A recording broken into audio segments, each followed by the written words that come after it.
Welcome everybody to Small Biz Monday here at GoLocal Live. I'm Josh Fenton. Want to thank everybody for tuning back in. Just a few minutes ago, we had an interesting conversation with a businessman down in Caracas, Venezuela, talking about the conditions down there on better economic footing. We're talking about the expansion of eMoney Advisor. This is Ed O'Brien. He's the CEO. Ed, thanks so much for coming on. Thanks for having me, Josh. I appreciate you being here. Yeah, you had a big announcement today. You had announced you're opening an office in Providence. I guess you had a little footprint in here for a while, but you've grown it substantially and quickly into Providence. We have, and Josh, you're right. We actually we announced back in the early part of 2017 that we had chosen Rhode Island and Providence here as our location for expansion. And so, while we've been building out our permanent space, we've been operating out of some temporary space. Over that time, we've been able to hire 110 people. So great news is that we occupy our brand new space today that's permanent, with already having 110 people on board here in the Providence location. So you're a Philly-based company, office in San Diego. Why Providence, Rhode Island, and how did Providence Rhode Island win out in the battle to get you guys here? That's simple, Josh. The answer is all about talent. We're a software company. We develop software that helps financial advisors do a better job of helping their clients talk about money and really developing good money habits. And so, as you can imagine, like most other technology companies, it's all about finding the right talent, and it gets more and more competitive every day. So when we looked at different cities around the country for a new location, Providence emerged as an area where we'd be able to sort of cast a broad net for finding all types of talent. While we look a lot for software developers and folks that develop technology, we also hire folks that do a lot of customer service and support. So important that we're able to find a good mix of talent, and so far we've been having great luck bringing on some really strong people. So that's great news. Talk a little bit about who your customer is and what's your growth pattern been. Right. So our typical client who uses eMoney software is usually a financial advisor or financial professional who specializes in financial planning. So, more holistic financial planning, as opposed to, just sort of the idea of an old school stockbroker, right? They help people typically really think about what are their goals in life and how do they achieve them? And sometimes that can get complex. So by having eMoney as their software, it brings an element of the sophistication to the advisor to help the client make a good choice about their financial lives. But importantly, it creates a collaborative environment with technology that the advisor and their client can use to drive the best outcomes. How large is that financial advisor? How much money does he or she have under management that's your sweet spot customer? It can be, it can be as sort of advisors that manage households in the hundreds of millions, all the way down to those advisors that do pure financial planning for an hourly fee, where someone might just want a financial plan, and so assets under management don't really matter at all. Right, so gotcha. It's the full spectrum of planning that use our platform. How much has your firm grown over the past 3 years? Oh gosh, about 3 years ago, we were probably just north of 200 or so people. Today, we're just about 900 in total. And again, a lot of that is still in Pennsylvania, because that was our headquarters growing the business in San Diego, Rhode Island. But we've also evolved to become more of a virtual business, where we have employees that do work now in 27 different states. So again, back to this idea of the focus is really finding the right talent in order for us to grow. And where do you see the firm going, the company going, and where do you see Providence going as a key hub to that? Well, so for our business, again, we're going to continue to grow. Although we have 110, we have lots of open positions that we're still hiring for. So anyone that's interested in the Providence area, we'd love to talk with you more.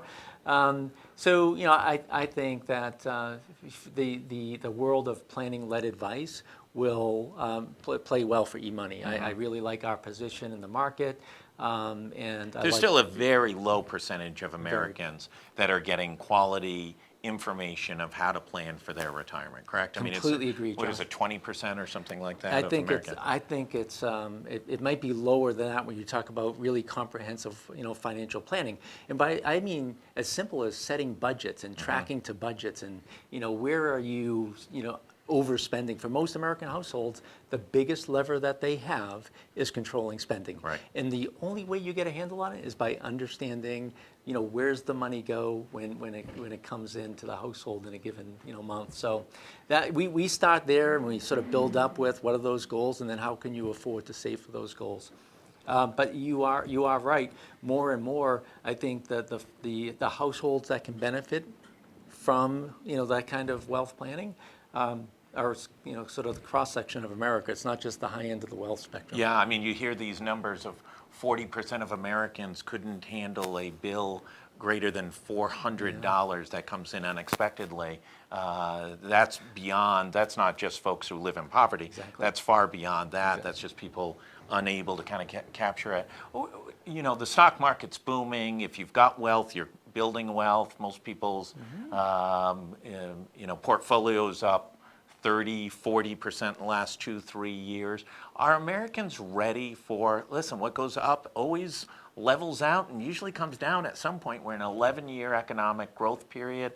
What happens in that next phase that nobody knows if it's 12, 24, 36 months away? What happens in that next recession? This is such a layup, Josh, because if you're working with an advisor who's helped you build a financial plan, financial plans usually take into account different scenarios about how the market will do. And so, you will have, if the market's down unexpectedly, most good financial advisors, and if they've built plans, will adjust for, the market doesn't always go up. So they sort of take long-term perspective, looking at. So you clearly work with a financial advisor because you're very calm today. I heard that China comment yesterday by the president. I knew the market would be down a couple hundred points. I was sweating it out all morning. You're right. But again, that's because you are right. I do work with a financial advisor who plans, and you sort of look at things differently, right? So you had mentioned, being able to have $400 if something would happen. So you think about where's your savings, right. And those are things that you might use during the rainy day or the big repair that you weren't expecting, and then investing are things that you take a longer term approach on. So sort of looking at things in different disciplines and how do you decide how to fund savings, investment versus, I think for much more importantly for a lot of American households and a lot of college grads these days is also managing the debt portion. So how do you think about we have one of my colleagues at eMoney talks a lot about her role as a financial planner is giving every dollar a job. Right. So when a dollar comes into the household, what's that dollar's job that month? Does it go to pay down debt? Does it go to savings or investment? So I like that sort of logic, and I think it's something that most people can relate to. So just doing the math off the top of our head, you get 110 people up here, 900 around the country. We're about 15% of your workforce. Do you see this footprint up in the Northeast growing to be a more and more significant portion? And how does Rhode Island embrace your company, and how do you embrace Rhode Island? I think, there's a little bit of frustration, I think, by folks that, we like that connection to the company that comes here and participates in the community. So I would say, listen, we've received great support from Rhode Island and the city and lots of sort of the agencies that have helped us primarily in around talent. Yeah. Right, because as you're sort of thinking about, we said this earlier, the most important thing for us is making sure that we find the right talent because that's what allows us to grow our business. And so the connections that have been created to some of the universities, the connections that have been made into some of the different talent pools, because we hire at all different levels, from entry level all the way up to, we have folks with 20 years experience that we're bringing on board. Being able to sort of connect us into diverse talent pools to find what we need has been extraordinarily helpful for us. And so those are the things at eMoney that we value most.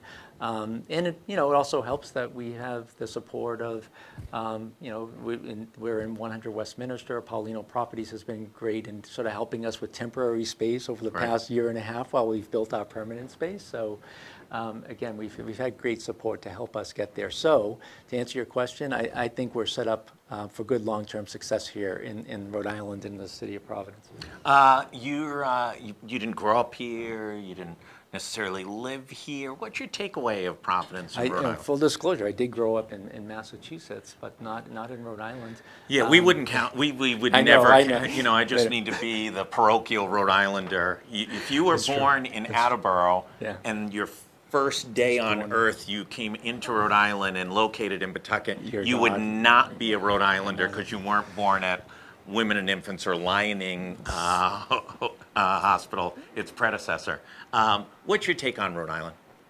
I think, again, we've had great success here, and I'm impressed more and more every time I meet the team as it grows with the diversity of experiences and skill sets. I think it's really impressive with some of the folks. Key question: Are we as cranky as people in Philadelphia? Cranky? Yeah, I mean, I have not noticed that at all. In Philadelphia, the Eagles game, they once threw ice balls filled with rocks at Santa Claus. That's a pretty high bar for crankiness. It didn't take long. Philly, they were already booing Bryce Harper, the $400 million man, right? So and they're stuck with him for 13 more years. So I think Philly, a lot like New England, there's a robust set of sports fans there, and so they expect their teams to perform as most of us New Englanders do as well. So. Just want to let you know, if they turn on you down there, you can move the headquarters up from Philly right here. Brian's in the other room. He'll have you space by the end of the week. I tend to work wherever I need to. Yeah. So while I am located out of Philly, you can imagine this business is, I'm on the road a lot. We have spent a lot of time with clients and their conferences, and so I'm pretty mobile these days, and so I can be wherever I need to be if things get restless down there. But I will say, in my 3-year tenure down in the Philly area, Villanova's put up a couple of national championships, as have the Eagles. So maybe don't mention that Eagle thing up here. Ed O'Brien, I want to thank you so much Josh. for coming in. Stay right here for 1 second. We're going to be back. We've got another CEO coming in at about 3:30 this afternoon, and at 4 o'clock we'll have Gary Sass, former Director of Administration and head of the Hassenfeld Institute at Bryant University. Thanks, everybody, for tuning in. Thank Ed O'Brien. Congratulations on all the success. We'll see you back in about 15, 20 minutes.